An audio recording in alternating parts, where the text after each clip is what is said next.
Hi guys, അപ്പോൾ നിങ്ങളുടെ ബഡ്ജറ്റിനനുസരിച്ച് set ചെയ്യാൻ പറ്റുന്ന ഒരു സ്ഥലമാണ് രാജസ്ഥാൻ. ഒരുപാട് സ്ഥലം കാണാനുണ്ട്.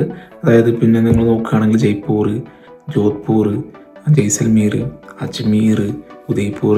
അപ്പോൾ നിങ്ങളുടെ ബഡ്ജറ്റിനനുസരിച്ച് എല്ലാം കറങ്ങാം.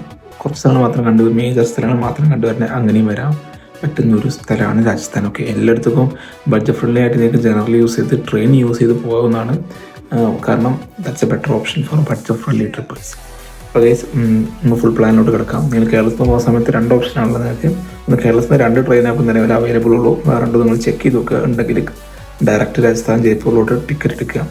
900 സംതിങ് രൂപയുള്ളൂ ടിക്കറ്റ് ഫെയറും. ഇല്ലെങ്കിൽ രണ്ടാമത്തെ ഓപ്ഷൻ എന്ന് പറയുന്നത് ഡൽഹി കയറുക, ഡൽഹിയിൽ നിന്ന് നേരെ ജയ്പൂരിലോട്ട് കയറുക. ഓക്കെ, പോകുന്ന സമയത്ത് ശ്രദ്ധിക്കേണ്ട കാര്യം ഡൽഹിയിൽ നിന്ന് എവിടെ നിന്നാണ് ജയ്പൂർ ട്രെയിൻ എടുക്കുന്നത് ആദ്യം നോക്കുക. അതിൻ്റെ ടൈമിങ് നോക്കിയിട്ട് ഒരു അരമണിക്കൂർ മുമ്പെങ്കിലും അവിടെ പോയി സീറ്റ് പിടിക്കാൻ നോക്കുക. ഇല്ലെങ്കിൽ നിന്ന് പോകേണ്ടി വരും. അനുഭവിച്ചുകൊണ്ട് പറയാം, വൻ സീനാണ്. അപ്പോൾ നിങ്ങൾ ജയ്പൂർ എത്തിക്കാനുള്ള ബാക്കി കാര്യങ്ങൾ പറയാം.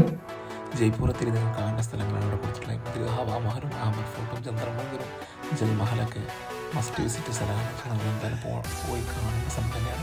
ഇപ്പോൾ ഒരു ദിവസം 2 ദിവസം കവർ ചെയ്യാവുന്നേ ഉള്ളൂ. സോ അതിനുശേഷം ഇപ്പോൾ ജയ്പൂർ കറങ്ങി കഴിഞ്ഞാൽ നിങ്ങൾ അടുത്ത് പോകേണ്ടത് അജ്മീറിലോട്ടാണ്. സോ നിങ്ങൾക്ക് അജ്മീർ പോകാൻ പറ്റിയൊരു ഓപ്ഷൻ എന്ന് പറയുകയാണെങ്കിൽ ട്രെയിൻ തന്നെ യൂസ് ചെയ്ത് പോകും. ഓക്കെ, പിന്നെ ഫുഡൊക്കെ നിങ്ങൾ അവിടെ നിന്ന് കഴിക്കുക.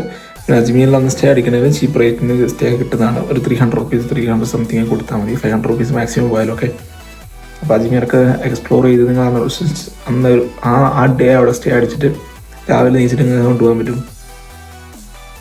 നെക്സ്റ്റ് സ്ഥലമായ ജോധ്പൂരിലോട്ട് പോകാൻ പറ്റും. സോ ജോധ്പൂർ പോയി കഴിഞ്ഞിട്ട് എക്സ്പ്ലോറിൻ്റെ സ്ഥലങ്ങൾ അവിടെ കൊടുക്കാം. ജോധ്പൂർ എന്ന് പറയുന്നത് ബ്ലൂ സിറ്റി ആണ് രാജസ്ഥാൻ്റെ. സോ അതുപോലെ തന്നെ നിങ്ങൾക്ക് അവിടെ പോയി ഒരുപാട് നീല നിറത്തിലുള്ള വീടുകളും കാര്യങ്ങളൊക്കെയാണ്. അതൊക്കെ എക്സ്പീരിയൻസ് ചെയ്യുക. പിന്നെ അതുപോലെ തന്നെ അവിടുത്തെ ഒരു ഫോർട്ട് ഉണ്ട്, അത് എക്സ്പീരിയൻസ് ചെയ്യുക. പിന്നെ അവിടെയുള്ള ബാക്കിയുള്ള സ്ഥലങ്ങളൊക്കെ നിങ്ങൾ ഫൈൻഡ് ഔട്ട് ചെയ്തിട്ട് നമ്മുടെ കൊടുത്തിട്ടുള്ള എല്ലാവരും നിങ്ങൾ നോക്കിയിട്ട് പെട്ടെന്ന് ചെയ്യാൻ നോക്കും. ഓക്കെ, ജോധ്പൂർ കഴിഞ്ഞ് നിങ്ങൾ നെക്സ്റ്റ് പോകേണ്ടത് ജയ്സൽമീറിലോട്ടാണ്. സോ ജയ്സൽമീറിൽ കാണുന്ന സ്ഥലങ്ങൾ ഇവിടെ കൊടുക്കാം. ഇതിൽ മെയിനായിട്ട് പോകുന്ന സ്ഥലം കുറി വില്ലേജ് ആണ് ഗൈസ്. അവിടെ ജയ്സൽമീറിൽ നിന്ന് നിങ്ങൾക്ക് എന്ത് ചെയ്യാൻ പറ്റും, ബസ് അവൈലബിൾ ആണ് കുറി വില്ലേജിലോട്ട്. അവിടെ നിന്ന് നിങ്ങൾക്ക് ഫുഡും പിന്നെ ക്യാമറ റൈഡും നൈറ്റ് സ്റ്റേ ഒക്കെ ആക്കിയിട്ട് ഒരാൾക്ക് പെർ ഹെഡ് 500 റുപ്പീസ് വരുന്ന രീതിയിൽ സെറ്റ് ചെയ്ത് തരുന്നതാണ്. അവിടെ കുറേ ആൾക്കാരുണ്ട് അങ്ങനെ ചെയ്ത് കൊടുക്കുന്നത്. ഓക്കെ, അവിടെ എത്തിക്കഴിഞ്ഞാൽ നിങ്ങൾക്ക് എളുപ്പമായിരിക്കും. അപ്പോൾ ഇതൊക്കെ കഴിഞ്ഞ് നിങ്ങൾ തിരിച്ച് വരുമ്പോൾ ഉദയ്പൂർ പോകുന്നവർക്ക് പോകാം. കാരണം സിറ്റി ഓഫ് ലേക്ക് എന്ന് അറിയപ്പെടുന്നത് നിങ്ങളുടെ ബഡ്ജറ്റ് അനുസരിച്ച് പോകാം. ഇതൊക്കെയാണ് രാജസ്ഥാനെ പറ്റി പറയാനുള്ളത്. മെയിനായിട്ട് നിങ്ങൾ യൂസ് ചെയ്യുക ജനറൽ ആയിരിക്കും ട്രെയിൻ. സോ ടൈമിങ് നോക്കുക. വേർ ഇസ് മൈ ട്രെയിൻ ആപ്പൊക്കെ യൂസ് ചെയ്തിട്ട് ഇന്ന ഉദയ്പൂർ എന്നാണെങ്കിൽ ഉദയ്പൂർ ഇപ്പോൾ ഇവിടേക്ക് എപ്പോഴാണ് ട്രെയിൻ അവൈലബിൾ എന്ന് മുൻകൂട്ടി ചെക്ക് ചെയ്ത് വെച്ചിട്ട് എന്ത് ചെയ്യാം, നിങ്ങളൊരു പ്ലാൻ സെറ്റ് ചെയ്യാം. ബഡ്ജറ്റ് അനുസരിച്ച് പോയി വരിക. പിന്നെ ഇതിൻ്റെ പാക്കേജിൻ്റെ ആവശ്യമില്ല, നിങ്ങൾ പോയി എക്സ്പ്ലോർ ചെയ്യാവുന്നുള്ളൂ. Okay, bye, see you next video.